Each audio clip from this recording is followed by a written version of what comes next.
I think is and to speak about the opportunities that we see between Latin America and Spain, no, in Madrid.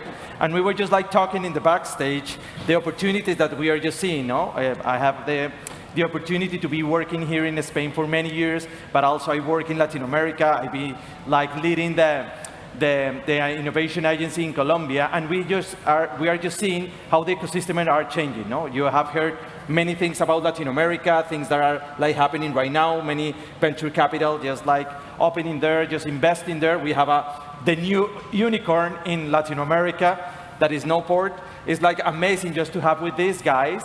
And what we are going to do here is like a conversation, yes, about which opportunities do we see, yes, which kind of things we need just to foster. As you may know, one of the main reasons just to create this kind of event, this major event that try to bring a lot of people from abroad and create this relationship with Latin America is really important. That's why we're going to start with a conversation about how do you see this opportunity, guys? What do you think the startups or like the ecosystem, the actors need to do just to foster this relationship? Because I think many things are happening right here in Madrid. Many things are happening in Latin America. Many, like as you can just like hear it or just read on the newspaper, there is like a boom in Latin America for startups. That's why it will be great just to hear your experience. You are like based in Latin America. You are coming to see, and you're gonna open like your company here. How do you see these opportunities? How can we create this like opportunities for the startups, but also for the venture capital side too? Okay, Rodrigo. Okay, first of all, everybody, good morning. Thank you very much for being here. It's a great pleasure. So I really believe that events like this is very important. Yeah, so people come, connect, see what's happening. To be honest, I'm very impressed with Madrid. I came here 10 years ago, and now it's completely different. Young people on the streets, people come to the event, trying to connect, trying to build something new. And yeah, I mean, it's the important relationship doing these events like this. Latin America is ready to accept foreign entrepreneurs and foreign investors. So things like this is the most important thing. And like you said, Latam changed so much. Things are starting to happen. We have a big example here, of our friend Alfonso. And it's just the beginning, Yeah, I think it's the beginning and something. How from your point of view that you're based in Brazil, it was like South Summit was like doing an event there like a couple of months ago. And how can you see this opportunity? Yes, because you are coming here and you were just saying that you see that in Madrid are happening a lot of things. How can these things can be like more like tangible if you can just see it like this? Well, first the connection. We already started the connection, and now it's just a question of talking more, exchanging ideas more, and exchange deal flows and opportunities. You open one door and then you end up in another one, and I think so like this is really the beginning, and then from here on it's where getting involvement and talking more and then make things happen. Bring access, capital from Spain over there. Actually, one of our main investors is from Spain.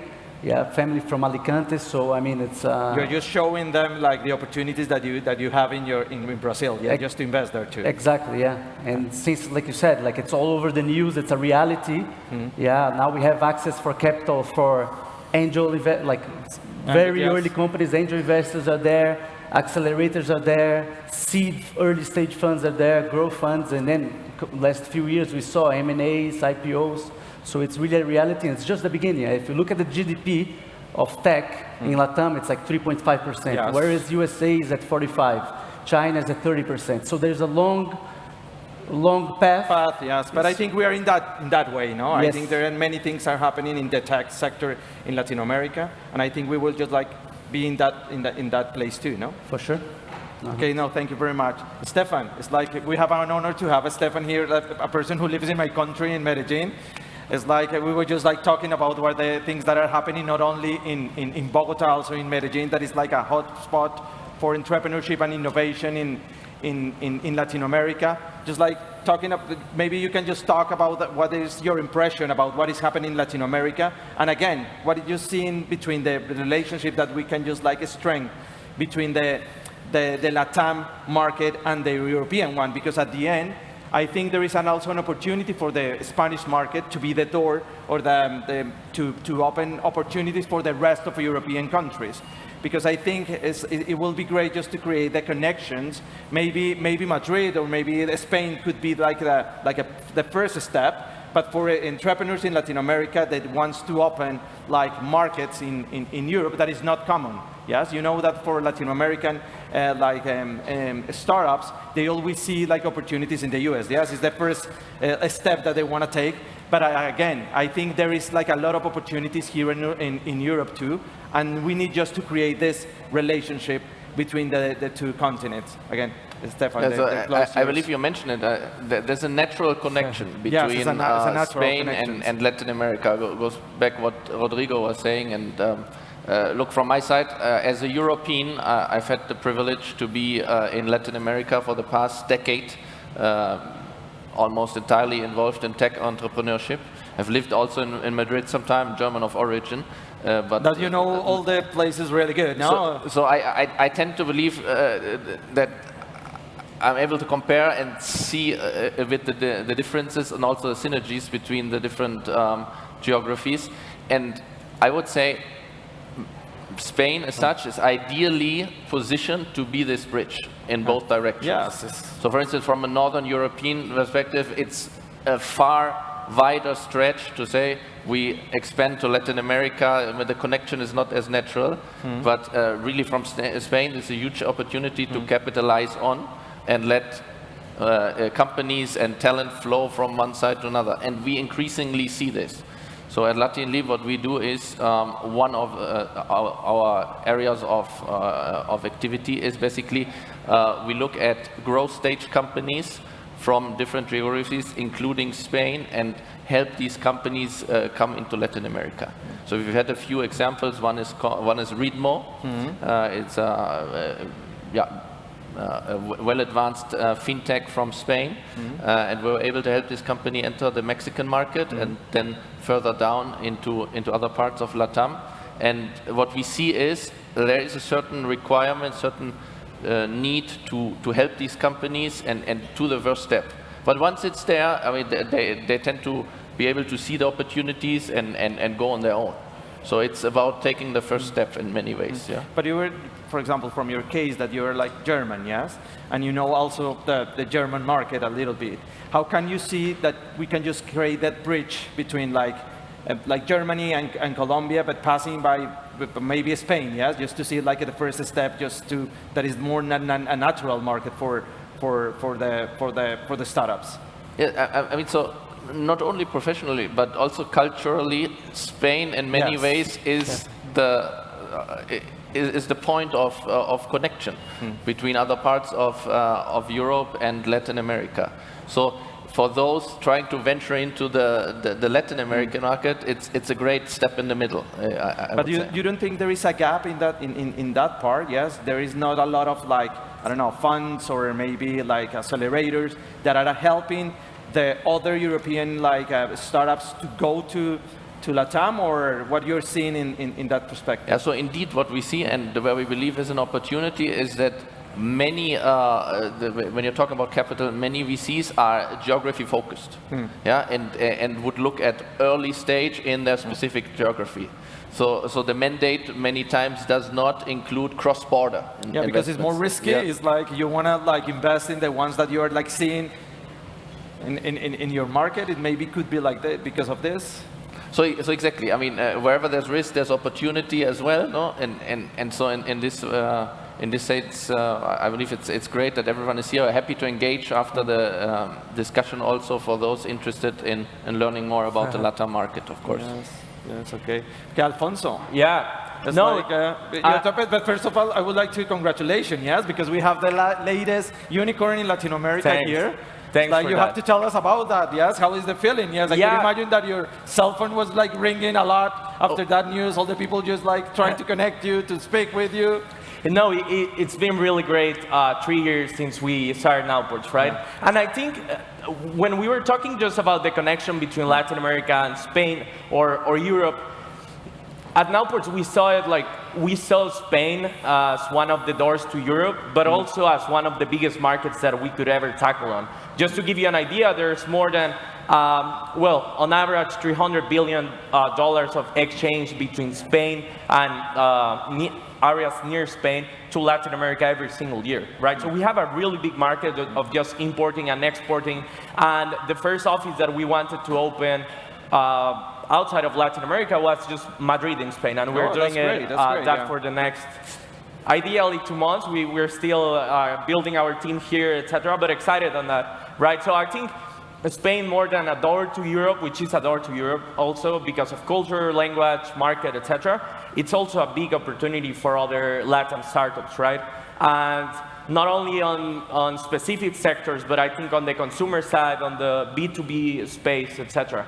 And even big investors like the ones that back us did last round of $150 million have been like just building those connections of Latin America, not only in the region, but overseas, right? And overseas can mean a lot of things. US, it's one of the first markets that some startups think about, but I think that's changing, and people it's seeing that Europe has really great opportunities, Asia has some other ones, etc. And the goal is to build global solutions and not just a specific made for regions, right? That's what we're trying to build. And I have always said that Madrid feels like home. It's just like one of the few countries outside of Latin America that it's so similar in a lot of ways that you can adapt really fast, except for time zone. It's the only problem that we can see, because we were just talking about the quality of life that we were just like having here in Madrid. And I think it's also a great opportunity just to move for different startups in Latin America. We have other examples like Platzi. Platzi is also like doing a lot of things here in Spain. But I think there is a lot of startups that are hearing us. Yes? I agree. And they want us just to have a different advices of how can we just create this connection, yes? Because at the end, yes, I know that, and we were just like talking about that many startups are just moving to and see the main market as the US, yes? And maybe because many funds are coming from there, they are just investing in Latin America. But how can these startups can just move to Latin America, because it's not only in one way, no, it's in the other way around too. It's for the Latam startups to move to Europe, but also for the Spanish startups to move to Latin America. Yeah. That's why many startups are just hearing us, and maybe we can just give them which advice do you give to them? I think some of the things that we learn in Latin America, we have expanded significantly. We have 9 different countries, 10 different offices across the region. And the biggest advice or lesson that we got is that sometimes we tend to see things as a whole, right? When you talk about Latin America, we need to understand that there are more than 14 countries there, and a lot of different markets, needs, regulation of government, permissions that you need, etc. So the first advice, in my opinion, it's just understanding that every single country, even though it's on the same region, has different challenges, different needs. On our space, has different regulations on the fintech side, on the logistics side, etc. So we are trying to do the same in Spain. When we talk about Nowports expanding to Europe, we are not just launching one single product in Europe, but actually building specific solutions for the Spanish market, for the Italian market, etc. And that's one of the biggest lessons, just trying to build something really specific based on the needs of the region and not just a global kind of general product, right? That's the first one. And the second one is mostly based on the team, right? When we talk about the team that is launching a new country like Spain,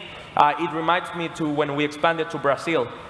Brazil, it's a really specific market. It's like a completely different country. Yeah, it feels like another continent. And we decided to build a 100% Brazilian team there. We have more than 100 persons working there and just moving the Nowports way along the country. But we needed to have Brazilian people understanding the needs, and we are doing the same in Spain. So those are the two advices, specific solutions for the region and a team that knows the local pains, etc. Okay, that's really, really important. Stefan? Yeah, to complement there, maybe focusing on the perspective Europe to Latam. First of all, I would like to give echo to what Alfonso was saying on that really Latam is not one homogeneous region. There's so many idiosyncrasies, and it depends very much on the business model, very much on the vertical, what kind of market entry strategy makes most sense. Yeah, and maybe that's why some startups fail, no? So some European companies might think, look, this is Europe, this is the EU, and that must be something similar in Latin America. They even speak the same language between Mexico and Colombia, for instance, but it's not. So I mean, you see this in terms of the logistics boundaries from one country to another. So this is, I think, first very important to understand that each country requires its own analysis, and then there's obviously certain synergies, and culture is similar in many ways, and people tend to require the same services and so forth. So effectively there are synergies, but first of all we have to understand it's a diverse region. First of all, no? Yes. I think this is the first point, and then it's also very important to understand whether you are a B2B or B2C business. Yeah, there's completely huge difference. Exactly. So if it's you and the final customer, in the end, the market entry considerations are obviously very different from when you're looking for B2B partners or even B2G. So I think it's a case-by-case analysis where I'm trying to get at. Yeah. Can I complement something there? I really agree. This is a conversation. Yes, no, I really agree with the last thing that he said about the difference between B2C and B2B market. I have one fact. So actually, for B2B market, the inbound marketing, it's around 46 and 52% more effective in Europe, right? So that really reflects like his thoughts about like the go-to-market strategy on B2B, because in Latin America, we depend mostly about 95% of outbound sales, right? Like we don't have online marketing for our specific type of solution. And in Europe, it's something that you can do different because, I don't know, internet access, good laptops, etc. It's the market is different. It's something that it's more accessible from the region. So I completely agree with that last one. Yes, and Stefan, you are like based in Medellin. How do you see like how the city is attracting more like foreign investors in terms of startups? Yes, they were just like doing a really good job, just like attracting and more startups to be based in Medellin. How do you see the ecosystem there? How are you seeing that is moving in the ecosystem in Colombia?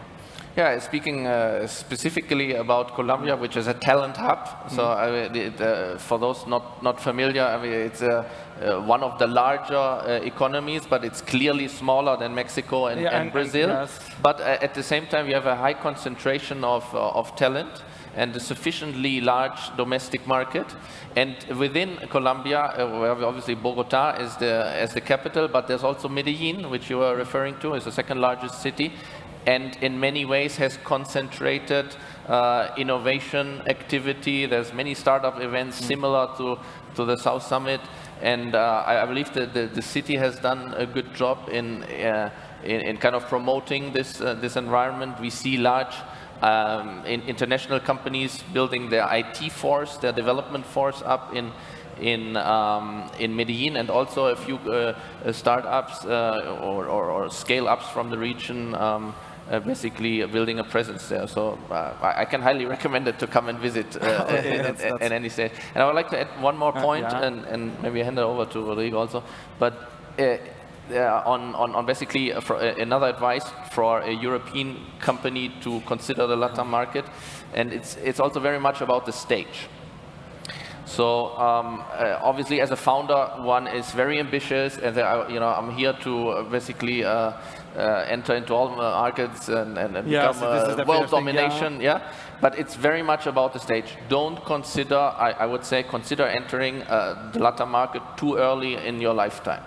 So usually, or specifically, if you're that's really important, yes, because many people are just like thinking just to expand the market quite fast. For instance, seed stage B2B company from Spain, I would highly not encourage to look into a far-off market. If you're struggling with your first credential customers, your first testimonial, the first traction in your core market, stay where you are, and rather try to expand when there is a solid track record of sales and also customers to show. Because especially in the B2B world, if you're going to local customers, the first thing they will ask is, so who is your customer in some other part of the region? If you say, no, I have none, then why should I be the first? So it's more an important advice, I would say, it's the right timing. Yeah, that's important. Not too early. Yeah, this is really important because many companies are just trying to go quietly just to expand their business in Latin America, and as you see, they just like maybe they just chalk with a wall in Latin America. This is a really important advice. Okay, Rodrigo, like from a different continent, as you were like referring as Brazil, yes, it's a different market, it's a huge market, there is a lot of opportunities, many things are happening in Brazil. We were just seeing the number of unicorns, the things that are happening there, many investors. How do you see that, and what is the advice that you give to the startups who want to come here, that you have been, like you mentioned, one of your investors are like based here in Madrid, but also for the startups that wants to go there, and for the Brazilians ones who want to come to Europe? I completely agree. Like Stefan said, you got to see like where you are right now, the stage you are to move to another market, because again, there's so many challenges, so many different laws. But at the same time, we are 230 million people. You know, it's a huge population. Latam as a whole, I think it's 650 million people, so it's also very big. And there's a lot to do, yeah? And when you see so many inefficiencies, you see a lot of opportunities, yeah? We're seeing a shift from entrepreneurs where they started something because they don't have like job access, but now they're starting something because they have access to capital, yeah? And then going to the point where you said companies going there, it goes together to what like Stefan said, you know, like you got to see where you are, you capital access in order to move to another market. But once you get there and you're at that level and you have a good solution, your product is good, you're going to be able to succeed, because everyone, they stay 10 hours per day on the phone, much more than USA and the rest of the world. They're ready to consume. And again, so many inefficiencies and so many opportunities and stuff to do that it's great. Yeah, in South Summit, you know, South Summit, the last event that they organized was in Brazil, yes, and they were a lot of people, a huge 13,000 people coming. Imagine, it's like they were like plenty of people on that. How do you feel that connection? Yes, because it was like a Spanish event in Latam, exactly in Brazil. How do you see that connections? How were the connections there? Yeah, I think it was the first step in order to build something much stronger. Yeah, you need to start from somewhere. So I think that was really like the game changer. And this is why we're here. We even have like a Brazil stand here. We have like government people, startups are also here. So it's the beginning of like a flow that it cannot stop. It's now for the people like me to start to continue speaking to other funds, other investors, and then build. And there is going to be the second one next year in March, no? For sure, yeah. It was like you see a lot of opportunities with the event, and now you're going to organize again the yes. South Summit. And I welcome everyone that's European to come, reach out to me if you need more information, whatever you need, I'm free, so it's more than a pleasure. Yes, I think we only have like 3 minutes, and we can just like continue talking about the opportunities that we can just see between Latam and Spain. But I would like to just to finish, and maybe I'm going to give you the word to you, all of you, just in 15 minutes. Maybe we can just say like the last advice that you can just like give to our startups and to the ecosystem here in Madrid, because this is the 10th edition that the South Summit organized here in Madrid. Of course, like the ecosystem was completely different the first time that they organized this. Now you can just see like there is a lot of like funds, there is like a lot of instruments, there is like a lot of startups like moving ahead. But what do you see, for example, is if we are just talking again about the like the bridging, like the opportunities between Latam and Spain, like last word that you can just say about it, yes? Because I think you are just coming here to the event, you have been having a lot of interviews, a lot of meetings, a lot of networking events. What is the last thing that you can just say about this opportunity? I'm going to give you the floor to you. I was thinking about additional advices. I think everyone said really great things. Other than understanding the specific market, and I do have, like, when we talk about expansion overseas and in other countries, etc., it's good to fail, right? And I think we should have a budget to fail and just understand the market needs in Spain, etc. And it's something that we encourage a lot at Nowports. When we launched Brazil, maybe we made a lot of mistakes, but right now it's a product that it's running. It's one of our biggest countries, etc. And if someone is thinking about expanding from Spain to Latin America, I will have the same budget, and from Latam to Spain, the same. So understanding that it's possible to fail the first months while you understand the specific needs. I think that's my last advice. Yeah, I would say it's rather simple. Start the conversation, no? Build up data points, make up your mind, talk to as many people as possible. Don't trust brochures or, you know, For sure. speak to peers that have gone through the same. So I think conversation channels are open, and this is where you start. No? Going to his point, that's the most important thing. Now we have internet access, you have access to people. And here now in South Summit, you can just have a lot of conversation. Yes, there is a lot of PCs, there is a lot of startups, many people coming from abroad, many people coming from Latin America. Make a local team, like Alfonso said, find a local partner, investor, and then try to build something big. Okay, thank you guys. It was like a pleasure just to have been here moderating this amazing talk, yes, about the opportunities that we will just see between the two regions, the two continents, between the Europe, but specifically for Spain. It has been a pleasure just for being. This is my fourth time here in South Summit, and every time I just see some improvements. Yeah, there are many people coming from abroad, more connections, more people talking about business. That is the important thing, and is what we have to do. Again, thank you very much. It was a pleasure just to be moderating this panel. A big applause, round of applause for these tracks. Thanks.